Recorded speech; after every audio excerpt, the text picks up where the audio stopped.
Hello guys, good morning সবাইকে। আজ সকাল সকাল ঘুম থেকে উঠলাম, তো বারান্দার গাছগুলো দেখলাম খুবই দুর্বল হয়ে পড়েছে, যে প্রচণ্ড গরম পড়েছে। এই গরমে আসলে মানুষের যেরকম পানির প্রয়োজন হয়, তেমন গাছপালারও পানির প্রয়োজন হয়। আমাদের প্রত্যেকের উচিত প্রতিজনের কমপক্ষে 2টা করে হলেও গাছ লাগানো, কারণ আমাদের জলবায়ুর যেরকম পরিবর্তন হচ্ছে দিন দিন, ভবিষ্যতে এটা একটা দুর্বল জলবায়ুতে পরিণত হচ্ছে। আমাদের ভবিষ্যতের জন্য, আগামী প্রজন্মের জন্য এই জলবায়ুটা খুবই প্রয়োজনীয়।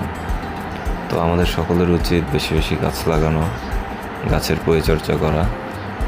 আর সকাল সকাল ঘুম থেকে ওঠাও স্বাস্থ্যকর একটা বিষয়। গাছের পরিচর্যা করতে ভালো লাগে, বারান্দায় গাছ লাগাতে অনেক ভালো লাগে। এই গাছগুলো খুবই সুন্দর, ফুলগুলো খুবই সুন্দর। সকালের এই পরিবেশের সাথে আসলে ফুলগুলো মনটাকে খুব আনন্দময় করে তুলেছে। আর আমাদের আশেপাশের যেসব পশু পাখি আছে, তাদের আসলে এই গরমের ভিতর তাদের জন্য কিছু করাটাও আমাদের নৈতিক দায়িত্ব। তো সবাই যদি বাসার কার্নিচের ভিতর এরকম একটু পানি ভরে রাখি, তো এই গরমে কিন্তু পাখিরা বিশেষ করে এটা খেতে পারবে, যাদের ফলে তাদের তৃষ্ণাটা মিটবে।